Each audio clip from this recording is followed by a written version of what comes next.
Get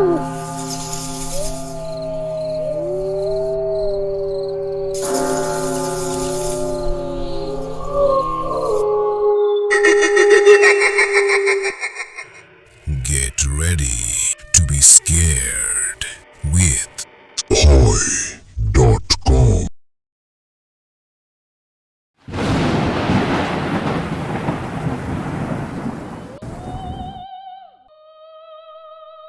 রক্ত মানুষের শরীরের প্রাণশক্তি, কিন্তু এই রক্ত দিয়েই কি চেনা যায় অশরীরীদের, নাকি রক্ত দিয়েই তাদের ডেকে আনা হয় আমাদের এই সাজানো পৃথিবীতে? কথায় আছে, শয়তানের সাথে হাত মেলালে করমর্দন শেষে নিজের আঙুলগুলো গুনে নিতে হয়। কিন্তু যদি শয়তান আঙুল না চেয়ে আপনার রক্ত চায়, তাহলে Get ready to be scared with Bhoy.com. Hello everyone, আসসালামু আলাইকুম। আপনাদের অনেক অনেক স্বাগতম Bhoy.com ইউটিউব চ্যানেলে। আশা করি আপনারা সকলেই অনেক ভালো আছেন এবং সুস্থ আছেন। ঘড়িতে এখন সময় 12টা বেজে 1 মিনিট, আর আমরা আবারও আপনাদের মাঝে নতুন আরও একটি এপিসোড নিয়ে ফিরে এসেছি। আমরা বারবার এভাবেই ফিরে আসতে চাই আপনাদের মাঝে, আর সেজন্য আপনাদের সহযোগিতা খুবই প্রয়োজন। আমাদের ঘটনাগুলো যদি আপনাদের ভালো লেগে থাকে, তাহলে চ্যানেলটি লিংক শেয়ার করুন আপনাদের বন্ধু বান্ধব এবং পরিচিতদের সাথে। চ্যানেলটি সাবস্ক্রাইব করার অনুরোধ রইল আপনাদের কাছে। আমাদের সাথে ঘটনা শেয়ার করতে চাইলে মেল করুন bhoy.com.story@gmail.com। আপনারা চাইলে আমাদেরকে ঘটনা লিখে অথবা রেকর্ড করে পাঠাতে পারেন। আর কথা না বাড়িয়ে আমরা চলে যাব ঘটনায়। আসসালামু আলাইকুম। আমার নাম তুষার, আমি ঢাকার উত্তরার বাসিন্দা। আজকে আমি যেই ঘটনাটি শেয়ার করব, সেটি আমি আমার গ্রামের বাসায় বেড়াতে গিয়ে মামার কাছ থেকে শুনেছিলাম। ঘটনাটি ঘটেছিল আমার মামার খুব কাছের একজন বন্ধুর সাথে। মামার বন্ধুর নাম আরমান। কথা না বাড়িয়ে সরাসরি ঘটনায় প্রবেশ করা যাক। আমি মামার মতো করেই বলার চেষ্টা করছি। বলছেন মামা। ঘটনাটি 1998 সালের। আরমান তখন ইটের ব্যবসা করত। ইটের ভাটাটা তার নিজস্ব জমিতেই ছিল। হঠাৎ করে একটা সময় আরমান তার ব্যবসায় বিশাল লস খায়। ব্যবসা নতুন করে আবারও শুরু করার জন্য তখন সে কিছু পরিচিত মানুষদের কাছ থেকে বেশ মোটা অঙ্কের টাকা ঋণ করে। আরমান আবার নতুন করে ব্যবসা শুরু করলেও মাত্র মাস 3 পরে আবারও ব্যবসায় লস খায় সে। আরমান সে সময় অনেক হতাশাগ্রস্ত হয়ে পড়ে। এইদিকে পাওনাদারেরাও তাকে প্রতিদিনই টাকার জন্য চাপ দিতে থাকে। আরমানের বাড়িতে ওর স্ত্রী আর একটা ছোট্ট মেয়ে। আরমানের মাঝে মাঝেই মনে হতো আত্মহত্যা করতে পারলেই হয়তো ভালো হতো। আরমান সেদিন এলাকার বাজারের ছোট্ট একটা চায়ের দোকানে হতাশায় মাথা নিচু করে বসেছিল। তখনই তার পরিচয় হয় অদ্ভুত এক ব্যক্তির সাথে। পাশ থেকে এক বৃদ্ধ লোক, বয়স আনুমানিক 60 বছর হবে, যার চোখের মণি দুটো ছিল অস্বাভাবিক সাদা। সে আরমানের কানের কাছে এসে নিচু গলায় বলল, টাকা চাস, ক্ষমতা চাস, আমার কাছে উপায় আছে। আরমান প্রথমে পাত্তা দেয়নি, ভেবেছিল উন্মাদ পাগল হবে হয়তো। কিন্তু বৃদ্ধটি যখন আরমানের গোপন সব কথা, যেমন তার ঋণ এবং ঋণের পরিমাণ, তার স্ত্রী এবং মেয়ের নাম সব গড়গড় করে বলে দিল, আরমান তখন চমকে উঠল। বৃদ্ধটি তাকে একটা লাল কাগজের টুকরো হাতে দিয়ে বলল, আজ অমাবস্যা, রাত 12টায় পাশের গ্রামের শ্মশানের পেছনের পোড়া বাড়িতে আয়। কিন্তু মনে রাখিস, খালি হাতে আসবি না, সাহস আর বিশ্বাস নিয়ে আসবি। এই কথা বলে বৃদ্ধটি চলে যায়। আরমান ভাবল, দেখা যাক কি হয় সেখানে গিয়ে, শেষ একটা চেষ্টা করা যাক, আর তাছাড়া হাতে তো আর কোনো উপায়ও নেই। সেদিন রাত 12টায় আরমান বৃদ্ধের বলা সেই পোড়া বাড়িতে পৌঁছাল। চারপাশ ঘুটঘুটে অন্ধকার। সেই অন্ধকারের মধ্যে এক কোনায় একটা মোমবাতি জ্বালিয়ে বসে আছে বৃদ্ধ লোকটা। তার সামনে একটা মাটির সরা, তাতে কিছু হাড়গোড় আর সিঁদুর রাখা। বৃদ্ধ আরমানের দিকে তাকিয়ে বলল, আমার সামনে এসে বয়। আরমান বৃদ্ধের কথা মতো তার সামনে গিয়ে বসল। তোকে আমি কুফরি মোয়াক্কেল বা শক্তিশালী জিন বশ করে দেব। সে তোকে অঢেল সম্পদ এনে দেবে। কিন্তু তার একটা শর্ত আছে, বৃদ্ধটা বলল। আরমান প্রায় অধৈর্য হয়েই বলল, আমি সব করতে রাজি, কি শর্ত? বৃদ্ধটা একটা হাসি দিল, সেই হাসিতে যেন কোনো প্রাণ ছিল না। বৃদ্ধ বলল, টাকা বা সোনা নয়, এই শক্তি চলে রক্তের বিনিময়। তোকে প্রতি পূর্ণিমায় এই মোয়াক্কেলকে তাজা রক্ত খাওয়াতে হবে। আরমান ভাবল হয়তো কোনো পশু পাখির রক্ত। সে রাজি হয়ে গেল। তারপর বৃদ্ধ বিড়বিড় করে মন্ত্র পড়তে শুরু করল এবং আরমানের হাত কেটে 3 ফোঁটা রক্ত সেই মাটির সরায় ফেলল।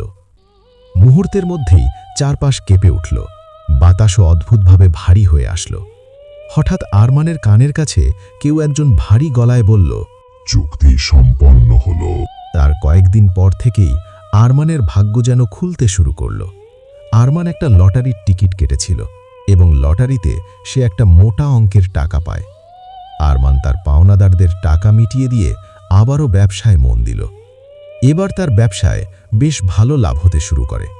মাত্র 1 মাসের মধ্যেই আরমানের অবস্থা এতই ভালো হয়ে যায় যে সে সেই চুক্তির কথা ভুলেই গিয়েছিল। 1 মাস পর এক পূর্ণিমার রাতের ঘটনা।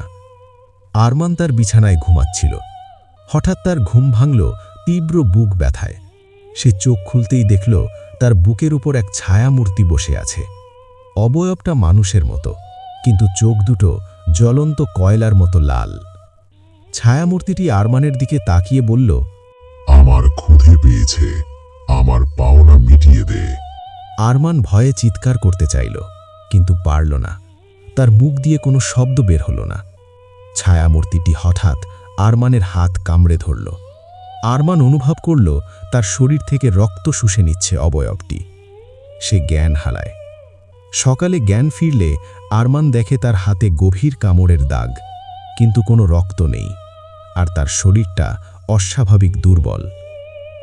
আরমান ভাবল, প্রতি মাসে একটু রক্ত দিলে যদি এত সম্পদ থাকে তাহলে ক্ষতি কি? কিন্তু সে ভুল ছিল। আরমান জানত না কুফুরি জিন বা শয়তানি শক্তি কখনো অল্পেতে সন্তুষ্ট হয় না। 2য় মাসে সেই জিনটি আবারও এলো, কিন্তু এবার সে আর আরমানের রক্ত চাইল না। সে বলল, তোর রক্ত পান সে হয়ে গেছে, আমার আরো বিশুদ্ধ রক্ত চাই। তোর কোনো পরিবারের একজনের রক্ত আমাকে দে। এই কথা শুনে আরমান আতকে ওঠে। সে বলে, না, এটা সম্ভব না, চুক্তিতে এ কথা ছিল না। জিনটি তখন সারা ঘর কাঁপিয়ে হুঙ্কার দিয়ে উঠল, চুক্তি আমি যা বলবো তাই হবে। কাল রাতের মধ্যেই তুই আমাকে তোর পাওনা বুঝিয়ে দিবি। যদি না দিস আর চুক্তি যদি না মানিস, তাহলে তোর সব শেষ করে দেব। আরমান এবার নিজের ভয়টাকে দমিয়ে রেখে সেই ছায়ামূর্তিটাকে বলল, আমি এই চুক্তি মানি না। আজকে থেকে তোর সাথে সব চুক্তি আমি শেষ করলাম। কথাটা শুনে ছায়ামূর্তিটি হাসতে হাসতে অন্ধকারে মিলিয়ে গেল। যাওয়ার আগে সে বলেছিল, ঠিক আছে, তবে আমি আমার পাওনা নিজেই আদায় করে নেব। পরদিন সকালে আরমান ঘুম থেকে উঠে দেখে তার বাড়ি ভর্তি গ্রামের মানুষ আর পুলিশ। সে কিছু বুঝতে পারে না। হঠাৎ আরমানের স্ত্রী দৌড়ে এসে তাকে জড়িয়ে ধরে কাঁদতে শুরু করে। আরমান তার স্ত্রীর কাছে কি হয়েছে জানতে চাওয়ায় তার স্ত্রী বিছানার দিকে আঙুল দেখিয়ে ইশারা করে। বিছানার দিকে তাকাতেই আরমান পাথর হয়ে যায়। বিছানায় পড়ে আছে তার মেয়ের রক্তহীন মৃতদেহ, আর বিছানার সাদা চাদরটাই রক্ত দিয়ে লেখা, রক্ত দিয়ে করা চুক্তির রক্ত দিয়েই সমাপ্তি। এই বলে তিনি তার ঘটনা শেষ করেছেন। ঘটনাটি আপনাদের কেমন লেগেছে কমেন্টের মাধ্যমে জানাতে ভুলবেন না। যদি ভালো লেগে থাকে তাহলে লিঙ্কটি শেয়ার করুন আপনার বন্ধু-বান্ধব এবং পরিচিতদের সাথে। এমন আরও ঘটনার জন্য চ্যানেলটি সাবস্ক্রাইব করুন। আমাদের সাথে ঘটনা শেয়ার করতে চাইলে মেইল করুন bhoy.com.story@gmail.com এ। আমরা চলে যাব আমাদের পরবর্তী ঘটনায়।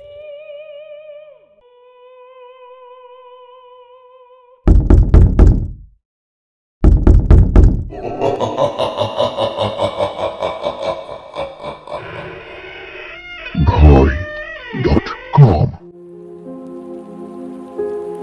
Welcome back. আপনারা শুনছেন ভয়.com। যেভাবে লেখা আছে আমি সেভাবেই পড়ছি। আসসালামু আলাইকুম। আমার নাম মোহাম্মদ তারেক ইসলাম। বাসা নারায়ণগঞ্জ। আমি পেশায় একজন আর্কিটেক্ট। আজ আমি যে ঘটনাটি শ্রোতাদের মাঝে শেয়ার করব সেটি আমার নিজের সাথে ঘটে যাওয়া ঘটনা। সময়টা ছিল ২০১১ সাল। ঢাকায় বদলি হয়ে আসার পর আমি ধানমন্ডির এক পুরনো দোতলা বাড়ির নিচতলা ভাড়া নিই। ব্যাচেলর হওয়ার কারণে আমার খুব বেশি আসবাবপত্র ছিল না। বাসাটা ছিল বেশ বড়, পুরনো আমলের ডিজাইন, ছাদগুলো অনেক উঁচু এবং বেডরুমের ওপরে একটা বড় ফলস সিলিং বা স্টোর রুম ছিল, যার মুখটা ছিল করিডরের দিকে। বাসায় ওঠার এক সপ্তাহ কোনো সমস্যা হয়নি, কিন্তু এক সপ্তাহ পর থেকে আমি অদ্ভুত কিছু ব্যাপার লক্ষ্য করতে শুরু করলাম। অফিস থেকে ফিরে মাঝে মধ্যেই দেখতাম ফ্রিজের পানির বোতলটা আধ খালি, অথচ সকালে আমি বোতল ভরে রেখে গিয়েছিলাম।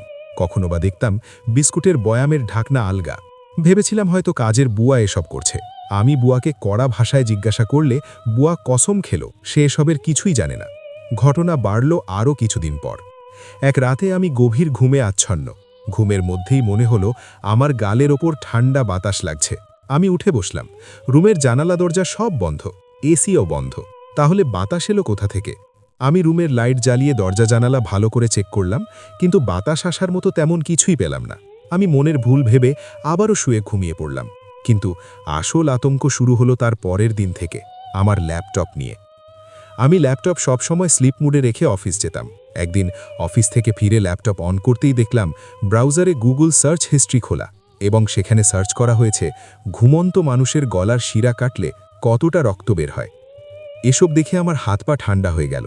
বাসায় আমি একা থাকি আর ল্যাপটপেও পাসওয়ার্ড দেওয়া, তাহলে এসব সার্চ হিস্ট্রিতে আসলো কিভাবে? পরের দিন আমি অফিসে যাওয়ার সময় ল্যাপটপের ওয়েবক্যাম অন করে রেকর্ডিং চালু রেখে ল্যাপটপের স্ক্রিন বন্ধ করে টেবিলে রেখে গেলাম। ক্যামেরাটা এমনভাবে সেট করলাম যাতে পুরো বেডরুম দেখা যায়। অফিস থেকে বিকালে বাসায় ফিরে কাঁপা কাঁপা হাতে ল্যাপটপের রেকর্ডিং অন করলাম। প্রথম ৪-৫ ঘন্টা কিছুই নেই, শুধু নীরব ঘর। ভিডিওর ৫ ঘন্টা ১২ মিনিটের মাথায় যা দেখা গেল তা দেখে আমার শরীরটা যেন বরফ হয়ে গেল। ভিডিওতে দেখতে পেলাম করিডরের সেই উঁচুতে থাকা ফল সিলিং বা স্টোর রুমের ছোট কাঠের দরজাটা ভেতর থেকে আস্তে আস্তে খুলে গেল। সেখান থেকে হাড় জিরজিরে লম্বা চুলের এক অদ্ভুত লোক, অনেকটা কালো অবয়বের মতো দেখতে, সে মাকড়সার মতো দেয়াল বেয়ে নিচে নেমে এলো। তারপর সে সোজা বিছানার কাছে যেয়ে আমার বালিশটা তুলে শুকতে লাগল।